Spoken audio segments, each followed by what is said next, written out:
VD സതീശനെ പോലുള്ളവരെ തോൽപ്പിക്കാനായിട്ട് ഹിന്ദുക്കൾ vote ചെയ്യണമെന്ന്. VD സതീശനെ പോലുള്ള ഹിന്ദു നാമധാരികൾ ഇപ്പം നിങ്ങൾക്ക് മീഡിയ വണ്ണിൽ കാണാൻ കുറച്ച് പേര് അവിടെ ഇരിക്കുന്നത്. അതേപോലുള്ള സ്ഥലങ്ങളിലൊക്കെ അതുപോലെ പാർട്ടികളിലൊക്കെ നിന്ന് ഹിന്ദുക്കൾക്കെതിരെ ഏറ്റവും ഭീഷണമായിട്ടുള്ള കാര്യങ്ങൾ ചെയ്തുകൊണ്ടിരിക്കുകയാണ്. എനിക്കൊരു വെയിൽ കിട്ടിയേട്ടോ, നന്ദി. അപ്പോൾ അതുകൊണ്ട് ഈ വെയിലിൻ്റെ ശക്തി നമ്മൾക്ക് ഇന്ന് കിട്ടുന്നത് പ്രധാനമായിട്ടും എവിടെയാണെന്ന് നിങ്ങൾ അറിയണം.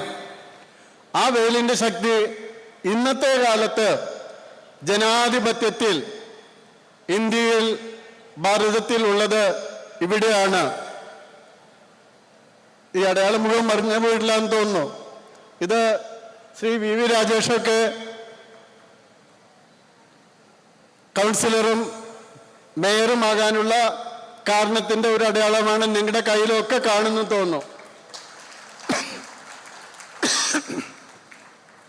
അപ്പം അതുകൊണ്ട് നമ്മൾ നമ്മുടെ കയ്യിലുള്ള വേല് ശരിയായിട്ട് ഉപയോഗിക്കണം.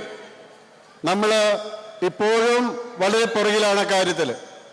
ഇന്ന് വൈകിട്ട് 8 മണിക്ക് ജനം TV-യിൽ VD സതീശൻ്റെ മതേതരത്വത്തെ പറ്റി ഒരു ചർച്ചയ്ക്ക് എന്നെ വിളിച്ചിട്ടുണ്ട്. ഞാൻ 2 ദിവസം മുന്നേ മറ്റൊരു ചർച്ചയിൽ ഞാൻ പറഞ്ഞു, ഈ VD സതീശനെ പോലുള്ളവരെ തോൽപ്പിക്കാനായിട്ട് ഹിന്ദുക്കൾ വോട്ട് ചെയ്യണമെന്ന്. കാരണം നമ്മൾ കാണുന്നത് പലപ്പോഴും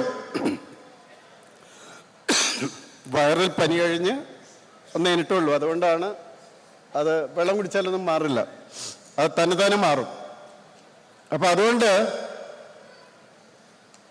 VD സതീശനെ പോലുള്ള ഹിന്ദു നാമധാരികൾ ഇപ്പം നിങ്ങൾക്ക് മീഡിയ വണ്ണിൽ കാണാൻ കുറച്ച് പേര് അവിടെ ഇരിക്കുന്നത്. അതേപോലുള്ള സ്ഥലങ്ങളിലൊക്കെ അതുപോലെ പാർട്ടികളിലൊക്കെ നിന്ന് ഹിന്ദുക്കൾക്കെതിരെ ഏറ്റവും ഭീഷണമായിട്ടുള്ള കാര്യങ്ങൾ ചെയ്തുകൊണ്ടിരിക്കുകയാണ്.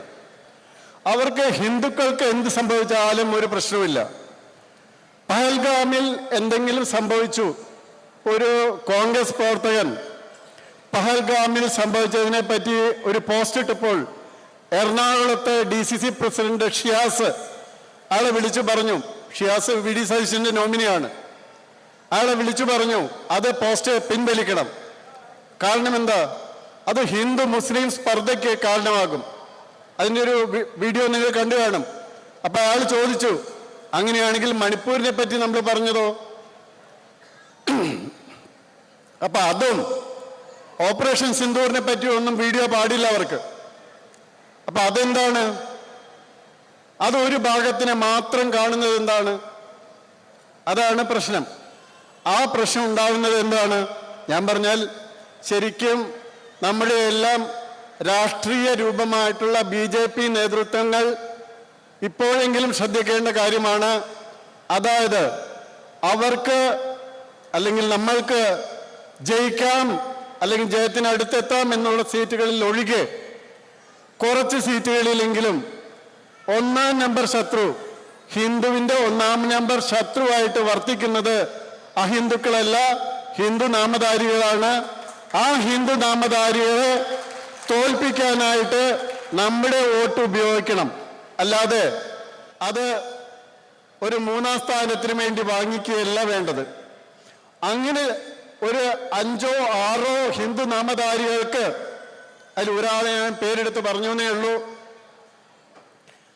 അവിടെ തോൽവി സംഭവിച്ചാൽ അവർക്ക് മനസ്സിലാകണം അവരുടെ അടിസ്ഥാന ഘടകം ഹൈന്ദവർ തന്നെയാണ്, അവരെ വിട്ട് അവർക്ക് അടിസ്ഥാന ഘടകമില്ല എന്ന്.